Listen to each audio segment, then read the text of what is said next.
Alright, Merry Christmas everyone! Ilang tulog na lang, no? Again, thank you for the reading of the Word, Chloe. Alam niyo po, ang Bible is God's primary means to help us para po sa ating spiritual growth. And if you're wondering, bakit parang, Pastor, bakit parang hindi ako lumalago sa aking pananampalataya, sa aking character, check po ninyo yung desire po ninyo sa pagbabasa ng salita ng Diyos, no? You know, it's always been my desire, sa tuwing ako po ay mangangaral ng salita ng Diyos, that somehow yung aking po mga tagapakinig would be able to understand their Bible better. Okay? Sabihin nyo nga po, understand better. Kasi minsan di ba nakanasan nyo ba yung nagbabasa kayo ng Bible parang, ano daw? Yeah? Parang lumalagpas lang sa ulo ninyo. Pero pagka mas naiintindihan natin yung Bible natin, mas lalo tayong lumalago sa ating pananampalataya. No? So yun po ang desire ko, mas maintindihan natin yung Bible, maaaring di na nila maintindihan, hindi nyo na gaano matandaan yung mensahe ng preaching, no? A year after, baka hindi nyo na matandaan yan. Minsan nga, a month after, di mo na matandaan. Yung iba, a week after, di na matandaan. Iba nga, paglabas lang doon, nalimutan na yung preaching.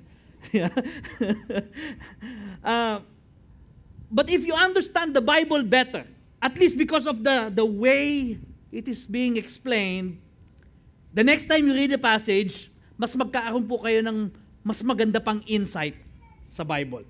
Okay? So, pagka ganun po, masaya na ako. Kahit hindi nyo na matandaan yung ibang points. No? Kasi sa totoo lang, minsan, anong point ni Pastor?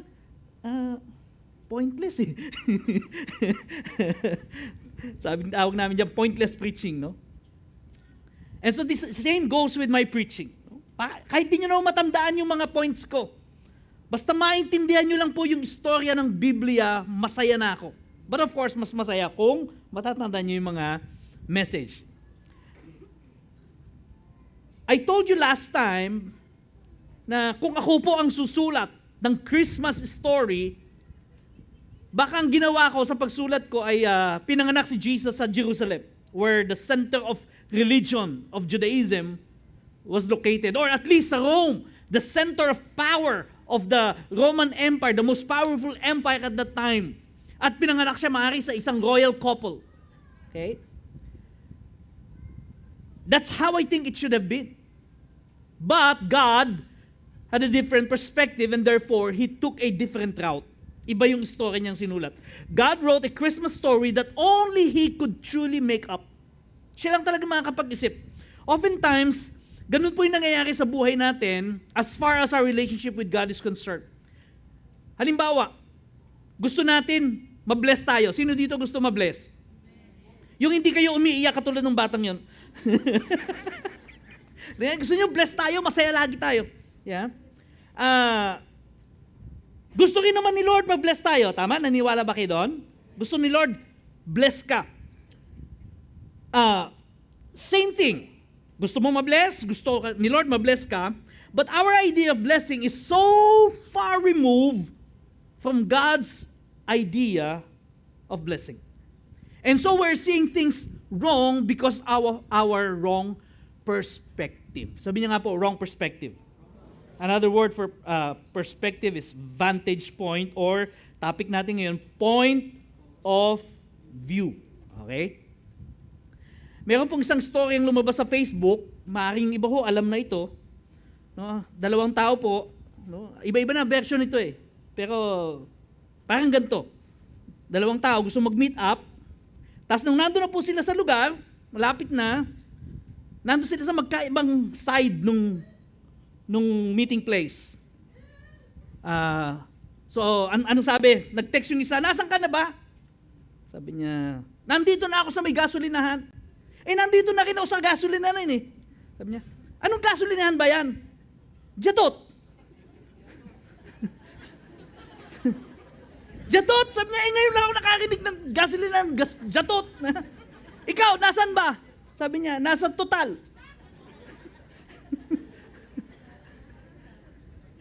Parehong lugar, pero magkaiba ang perspective. Yung isa, anong basa? Jatot.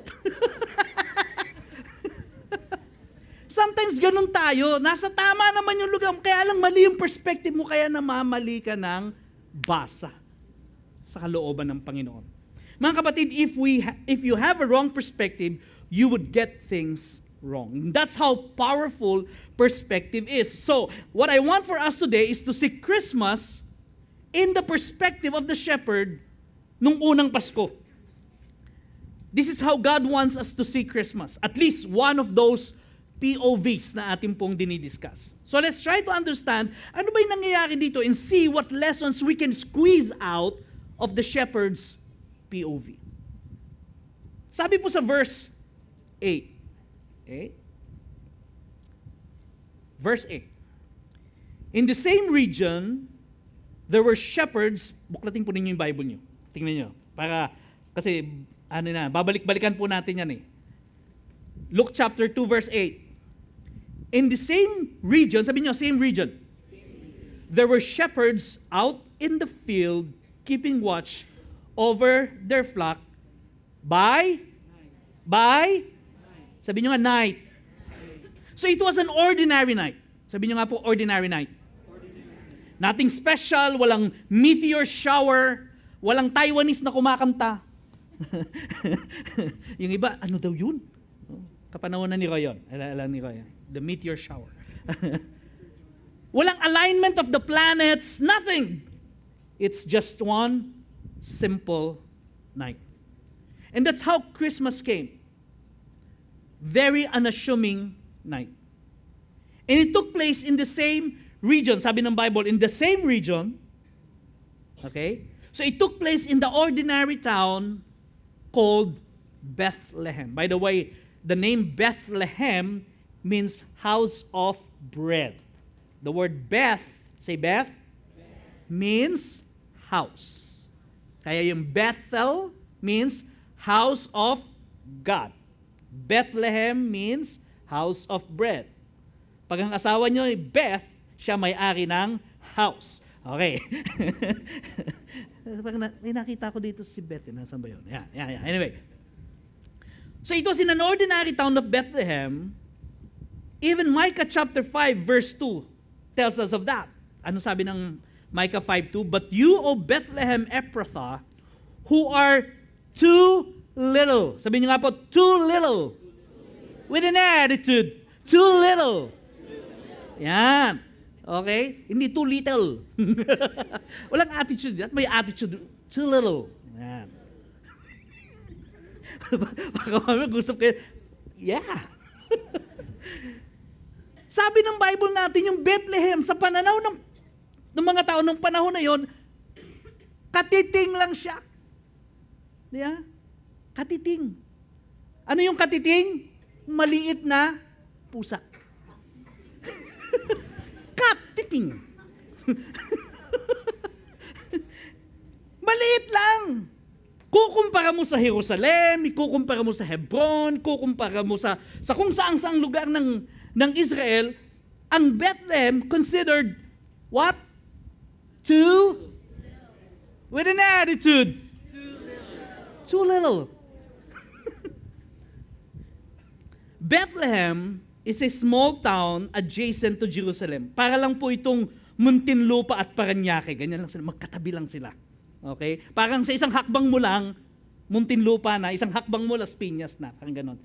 So yung Bethlehem, ganon din po. Isang hakbang mo lang mula sa Jerusalem, Bethlehem na. And Jerusalem is a bustling city, while Bethlehem is a lowly countryside or a province, and it's considered a sheep country. No? Lugar po ito ng mga tupa. So it was ordinary night, ordinary town. And then, there were the shepherds. One ordinary night in an ordinary town with ordinary shepherds.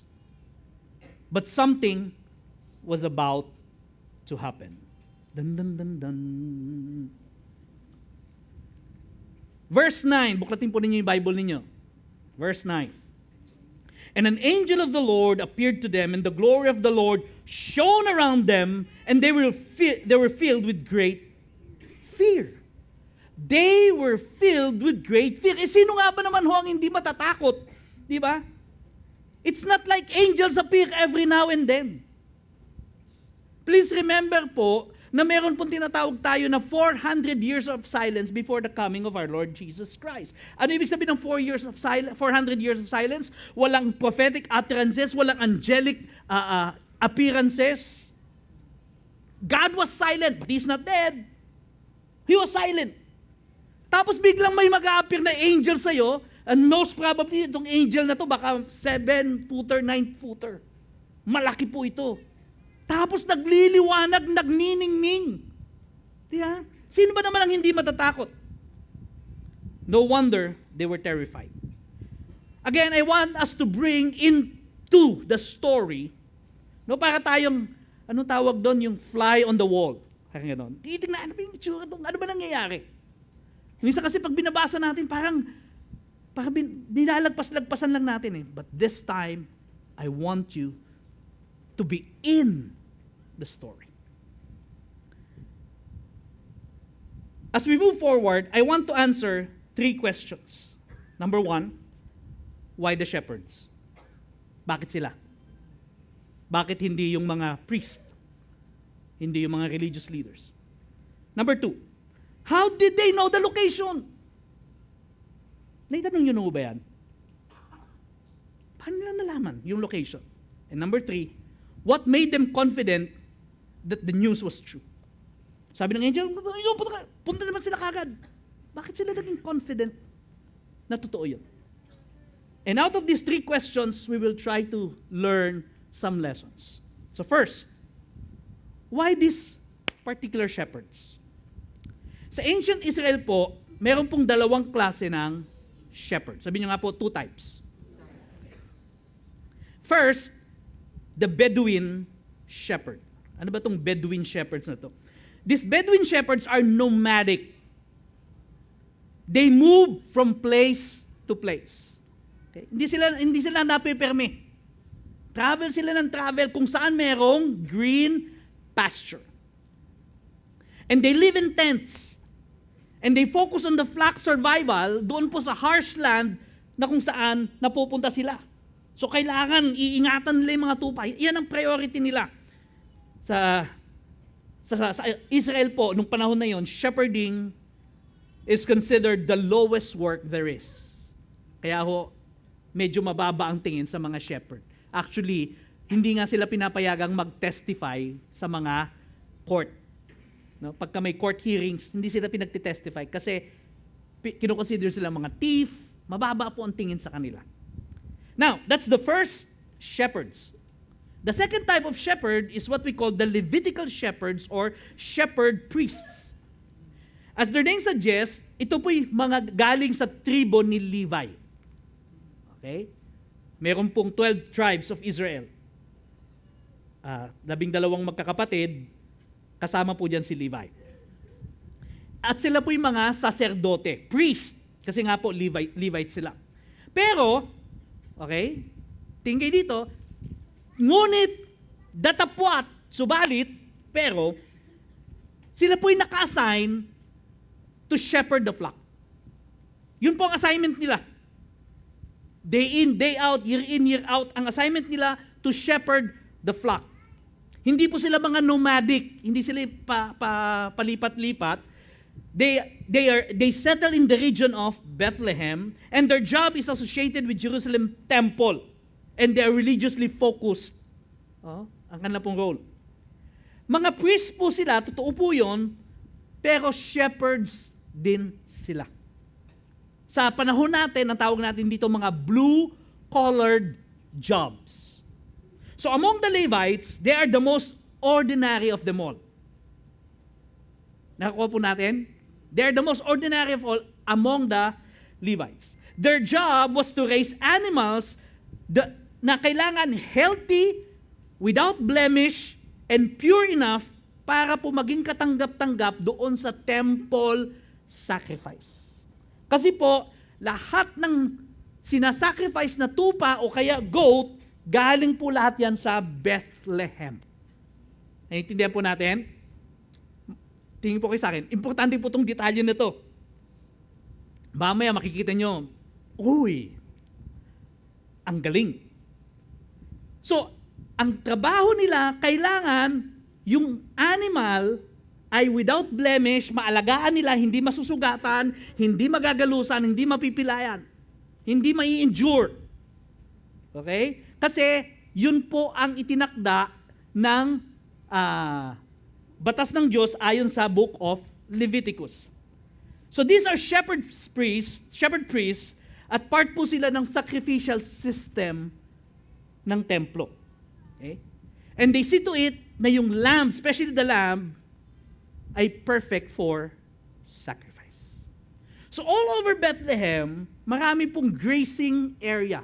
No, hindi po yung kasalan, hindi yung grazing yung maraming grazing area, sabihin, pastulan. Marami pong pastulan sa lugar po ng Bethlehem, and shepherds are watching over them. Okay? Now, sabi po ng Bible natin, they were outside of the field, they were in the field outside watching over the sheep. Napatanong po ako, why were the shepherds outside watching over the sheep? Bakit sila nasa labas? Gabi na. Di ba? Pagkagabi, anong dapat ginagawa? Tutulog na. Di ba? Dapat pati yung mga hayop, nandun na sa kawan, nandun na sila sa kulungan, matutulog na sila dapat. Eh bakit nasa labas sila? Pastor, bakit ka ba nangingialam? Hindi, tinatanong ko lang, hindi ako nangingialam. Tinatanong ko para maintindihan ko. Kasi ganun po dapat tayo. Pag nagbabasa tayo ng Bible, tanong tayo ng tanong, bakit? Bakit? Kasi wala tayo doon, di natin alam talaga yung sitwasyon. Parang misis ko lang. Pag nagkwento ko, ang tanong lagi, bakit? Saan? Ano? Meron? Yan? Detalye. At maganda po na nagtatanong tayo. So, bakit kaya sila nandoon? Kung gusto po niyo ng mas marami pang detalye, kasi hindi ko ganong masasabi lahat dito, I encourage you na panoorin po ninyo yung isang video discussion ng isang Jewish Christian rabbi na si Jonathan Cahn. Okay? Panoorin niyo lang. Search niyo lang po sa YouTube. You see, unlike humans, ang mga tupa po, meron pong season of mating, okay? At meron din pong season of birthing. Hindi yung kung ano yung gusto dito ng mga aso anytime. No, yung nagkakaregla yung babae, tapos anytime yon mag-aasawa sila. Ang sheep po hindi, may season of mating at may season of birthing, at ang tawag po dun sa season of birthing ay lambing season. Okay. Lambing season. Hindi po lambingan season yan, ha? Manganganak na eh. Yung mating season yon, lambingan season yon. Okay? So, merong lambingan season at merong lambing season. Alright? Panahon na kung saan ipinapanganak ang mga lamb. Okay? Now, ayon po kay Jonathan Cahn, no? At sa mga ilang din binasa ko, the only season for the shepherds to stay at night to watch over the sheep ay sa panahon po ng lambing season. Okay? Hindi sa panahon ng naglalambingan ng mga sheep. Ito po, lambing season, nandun sila. Okay. Panahon na kung saan yung tinatawag na ewe sheep, yung ewe, E-W-E, no? Babaeng tupa po yon. Yung lalaki ay ram. Ayan, lalaki, ram. Yung babae, kasi pag nanganak, dinudugo, ew. So, ewe lamb. Okay, ewe sheep. Kapag manganganak na po sila, yung shepherd priest po is there, nakikita nila kagad, oy, medyo umiiri na yung ewe lamb o ewe sheep. Umiiri na, nandun na sila, nakabantay na sila kagad. Okay? Bakit? Para to catch the lamb, alalayan yung sheep, para hindi po sila ma-injured. Bakit? Kasi, after 1 year or less, kailangan mai-sacrifice sila, dapat perfect. Pag napilayan yan, hindi na po pwede, hindi nakatanggap-tanggap. Pag nasugatan, hindi nakatanggap-tanggap.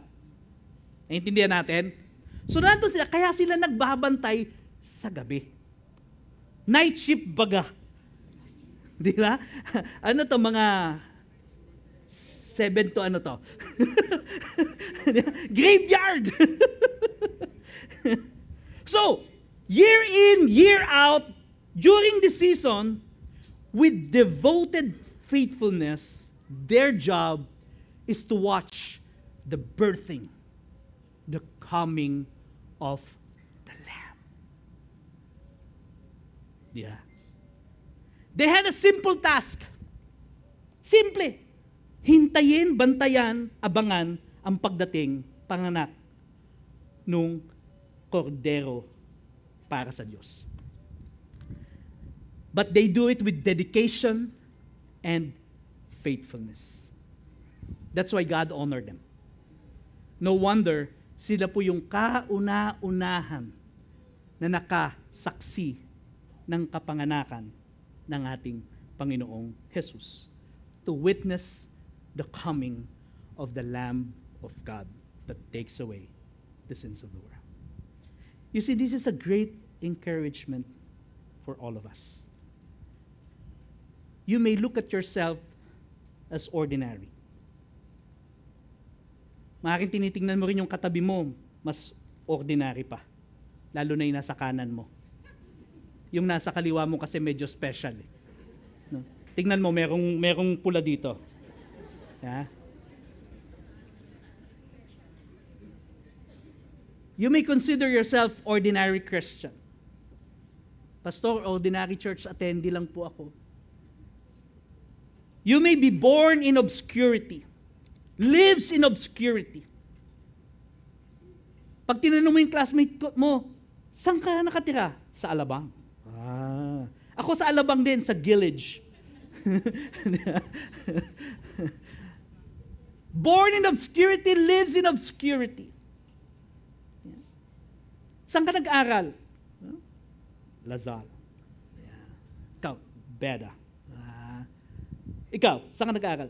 Sa mataas na paaralan ng mababang elementary school. Sa Muntinlupa po, merong ano yun? Mataas elementary school. Okay, tingnan po ninyo, malapit sa bilangguan. No? Kaya pag tinranslate niyo yun, high school, elementary school. Mataas elementary school. Anyway, so sometimes you consider yourselves ordinary. Born in obscurity, living in obscurity. Maybe lagi kang nung nag-aaral ka, lagi kang nasa RO4. Naalala niyo ba 'yon, mga kapanahon? Lagi ka nasa RO4, yung katabi mo basurahan, pag nagkasunog, ikaw yung lalabas. Maybe hindi ka paborito ng teacher mo, hindi ka paborito ng mga kaibigan mo, pagka nagka-groupings, ikaw yung naiiwan. Hindi ka paborito ng mga office mates mo, hindi ka paborito ng boss mo. Baka nga hindi ka rin paborito ng nanay at tatay mo. You are like a nameless, faceless person in the middle of a crowd. But if you are faithful to God, faithful to the task and the role given to you, no matter how seemingly small and obscure that is. Tagasalansang ka lang ng silya sa church. Tagapunas ka lang sa church. But if you are faithful, I want you to know, God notices your faithfulness. God pays attention to your service when nobody sees it. Amen?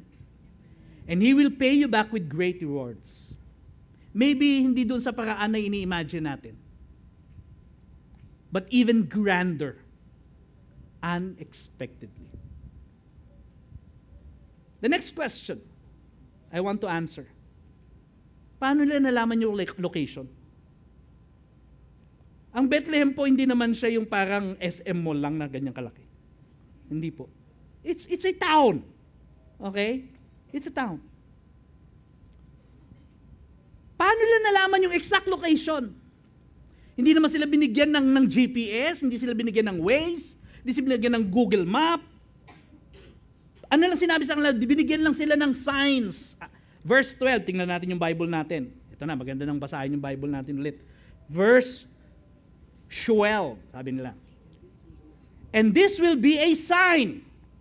Okay? May sign lang.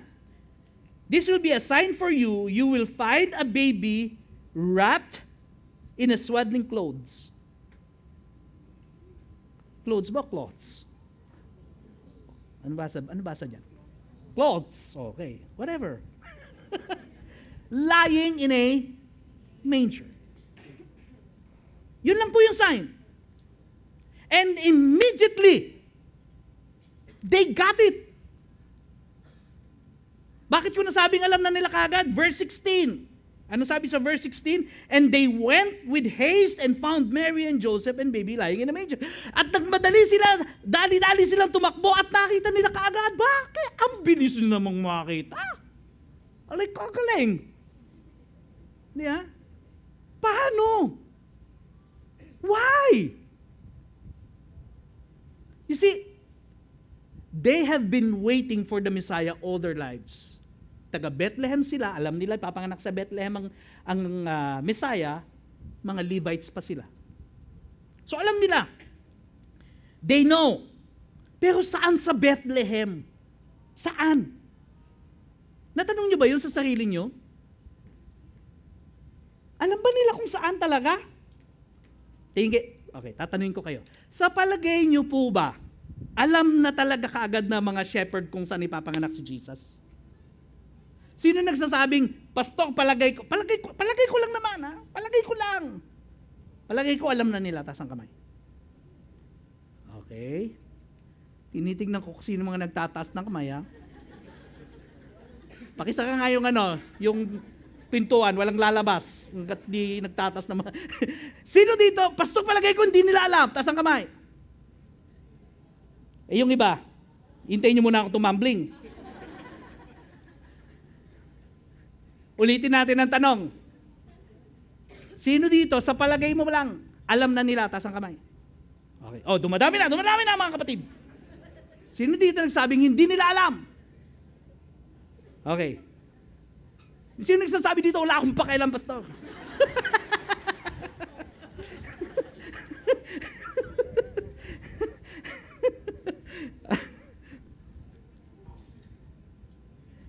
Amazing, kasi alam nila kagad kung saan sila pupunta. Wala namang binigay na direction yung angel. Paano nangyari yun? Well, the clue is, nandun po sa last two words ng verse. And what's the last two words? Tingnan po ninyo yung Bible nyo. Yung verse 16. Ano yung last two words? Ha? Phrase po yun. Two words. Ha? A manger. Sabi niya nga po, a manger. Okay. Or a manger. Okay. Alam niyo po ba, na meron pong hindi gaanong pamilyar na prophecy sa Book of Micah na pinipinpoint po yung place of birth kung saan po yung manger. Alam niyo ba yun? Hindi niyo alam yun. Kasi sa tingin ko pala, baka...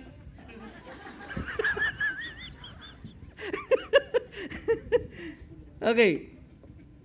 Papakita ko yun mamaya in a short while. But here's the name of the place. Ang tawag po dyan is the Tower of the Flock. Okay. Tower of the Flock. Or Tower of Eder. Or Migdal Eder. Sabi po sa Hebrew. This Tower of Eder is mentioned twice lang po sa Bible, kaya hindi siya gaanong familiar sa atin. Yung first mention po is sa Genesis chapter 35, kung saan inilibing po si Sarah. At napakagandang pag-aralan yan, wala akong time i-discuss. The second mention of the Tower of Eder or Tower of the Flock is in Micah chapter 4 verse 8. Ano po ang sabi sa Micah chapter 4 verse 8? Click.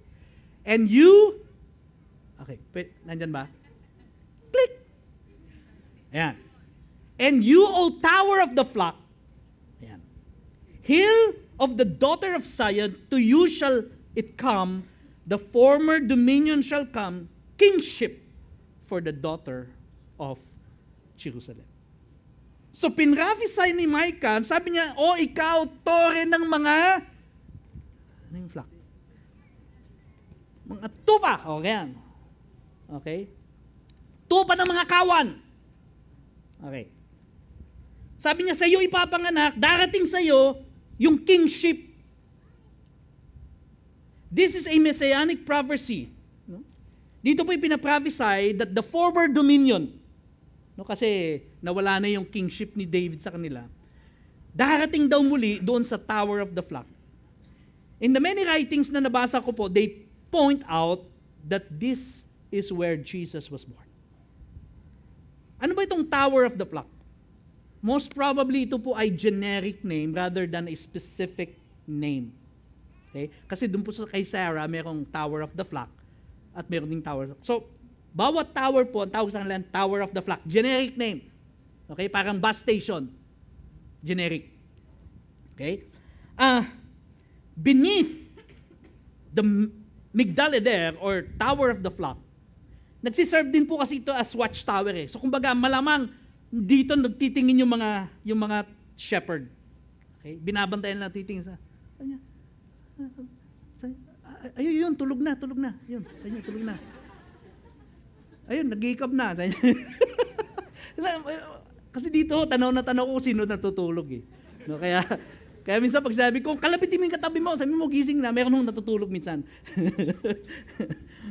So, watchtower nila yon at doon po sa ilalim, doon po nanganganak yung mga ewe lamb, ewe sheep. Okay? Doon po nila dinadala yung mga tupa kapag ka manganganak na. Now, contrary to some notion that says, Pastor, di ba marumi yung lugar na yun kasi kulungan yun ng kulungan ng hayop. No, baka mo nandun yung mga baka, mga donkey, hindi po. Hindi po pwede pong may baka doon, may donkey. Kasi ang allowed lang po doon ay yung sheep or at the most goat. Okay? At hindi pwedeng marumi kasi pag nadumihan yung tupa, hindi na magiging acceptable. Kailangan malinis yun. Alright? So, they ran to the Tower of the Flock and they saw Jesus just as the angel had told them. And he was wrapped in a swaddling clothes, lying in a manger. Third question that I want to answer. Bakit naging very confident sila na ang balitang yan ay totoo? Dali-dali, hindi man lang sila nagduda. Kahit sabihin lang angel yung mamaya, nananaginip lang tayo, okay? Baka demonyo yun or whatever. I don't know. Bakit sila naniwala kaagad? Now, I want to point something to you very interesting. The angel said na yung baby daw po would be wrapped in a swaddling clothes lying on a manger. Tama? You see, it is common practice sa mga shepherds doon po sa Bethlehem na, listen to this, ito na, baka ma-miss nyo na, walang pipikit. Ayan, may nakita kong pumipikit. Nasa watchtower ako.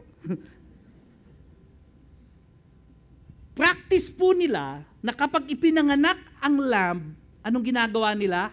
Para hindi ma-injure. Nirarap po nila. Okay? Pagkatapos i-wrap, saan ilalagay? Ilalagay po yan sa stone feeding trough or tawag natin manger. Okay? Yung manger na nakikita natin, usually 2x2, di ba? Sa mga nativity, okay? Ito po, ganyan, bato yun. Yan po yung feeding trough, kainan po ng mga animals. Bato. So, kailangan pong ibalot sila, yung mga lamb, sa luma nilang damit para hindi ma-injure, hindi masugatan, o hindi mapilayang. So when the angel said, you will find a baby wrapped in a swaddling clothes lying in a manger, the optics, the parallelism are unmistakable. Diba? Sabi niya, wrapped in the manger. Di ba yun yung di ba yun yung mga alam na wow!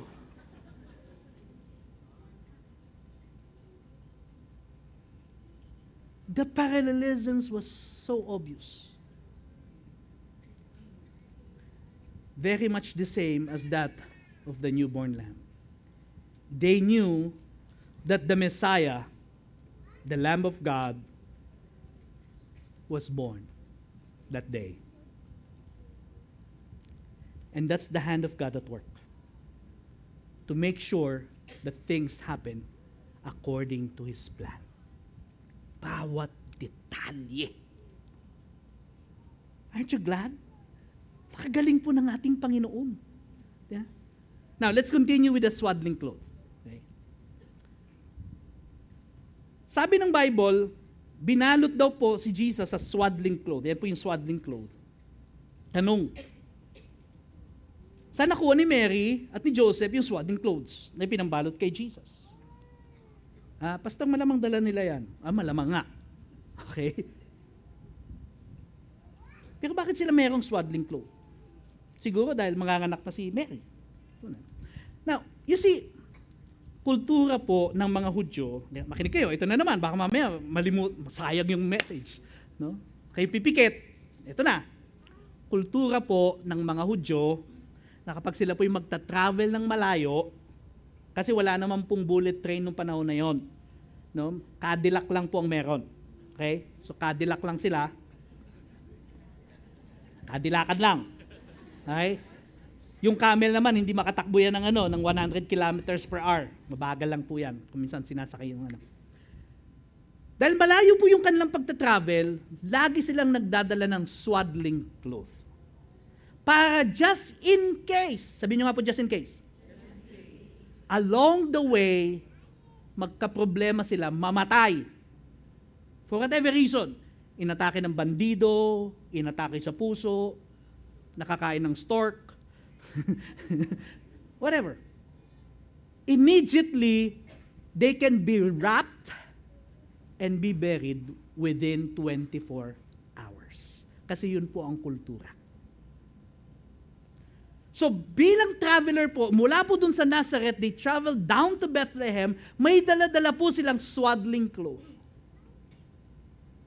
which is used basically to wrap a dead person. So prophetically, if this is how it happened, okay, and I believe it was how it happened. Okay, prophetically, even at His birth, it is already declaring that Jesus was born to die.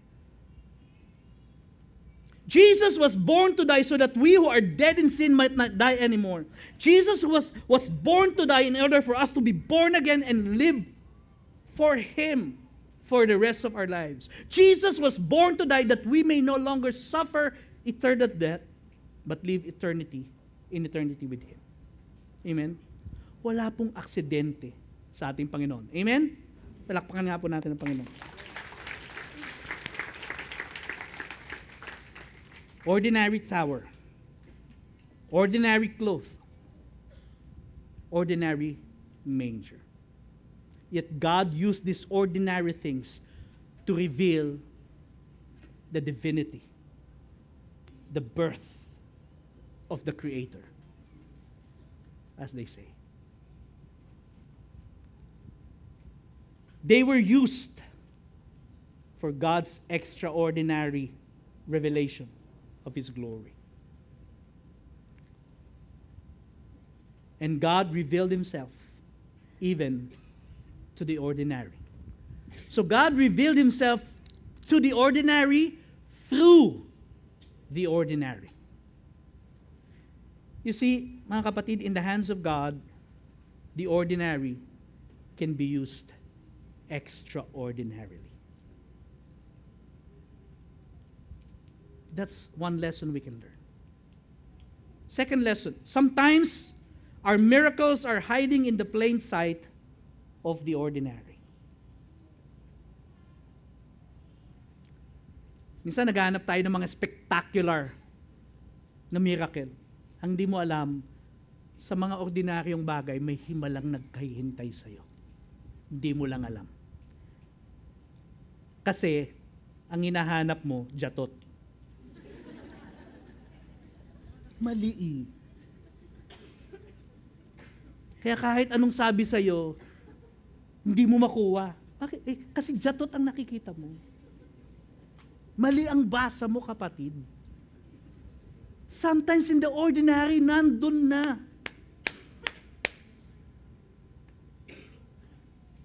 Itong Christmas, maring walang trip to Japan.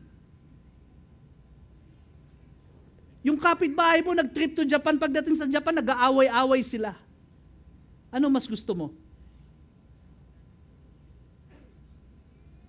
Naiinggit ka, buti pa sila nagja-Japan. Tayo nga, ni Japan, wala. And yet you have your family with you. It's a miracle. Yeah? Oo, nagpipiesta sila sa pagkain. Hindi naman sila nagkikibuan. Samantalang ikaw, Spanish sardines. At least Spanish. Yeah. Italian pasta. Anong tatak? Royal. Pero masaya kayo. It's a miracle. Hiding in plain sight as the ordinary.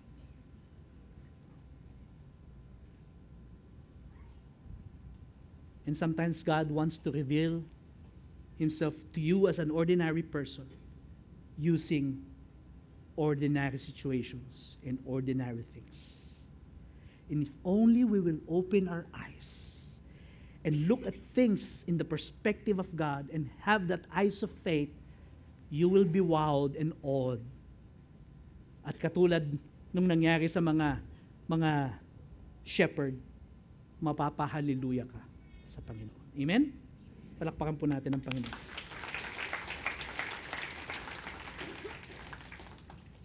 Last verses, then I will end.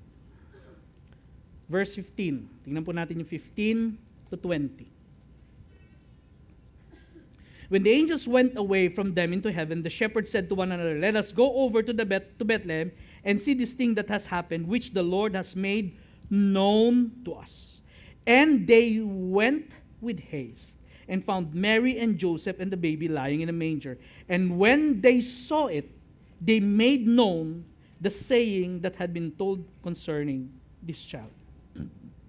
And all who heard it wondered at what the shepherds told them. But Mary treasured all these things, pondering them in their hearts. And the shepherds returned, glorifying and praising God for all they had heard and seen, as it has been told. Paulit-ulit po, 3 beses, ang sabi, they were told. Sinabihan sila. Binanggit sa kanila. Binalitaan sila. So, anong ginawa nila? So, they went. And as they went, they saw. And when they saw, they made known what had been told them. They were told, they went, they saw, they made known. This Christmas, I prayed that we really get the message of this Christmas. For 3 weeks now, na-explain po namin sa inyo yung teaching ng biblical point of view of Christmas through the eyes of Mary, Joseph, and now the shepherd. This coming Christmas Eve will be the point of view of the angels. And I pray that we will see our lives, our situations, our Christmas celebration in the eyes of God. Christmas is not about gifts. It's not about handa. It's not about the travel. It's not about the vacation. It's not about the bonus. Although lahat naman yun, masarap yun pag meron tayo. Amen? But Christmas is about what they were told. Next week, pag-aaralan natin. They were told that the Savior was born. Christmas is about our immediate obedience to God out of faith. Christmas is about seeing Christmas the way it should be seen. It's not about the Christmas, but it's about the Christ of the Christmas. And lastly, they made known what they have been told and what they had saw. I pray that we will make Him known to the people around us this Christmas.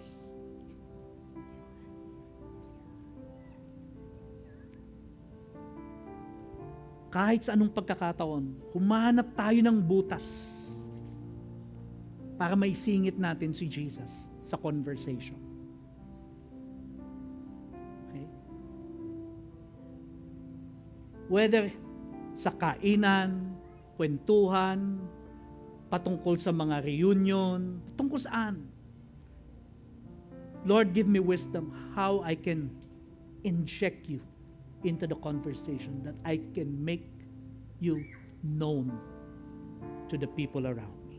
That I can insert my testimony, that I can insert your faithfulness and goodness, that I can insert the true message of Christmas. Because that's Christmas is all about. So that He will be known to the world.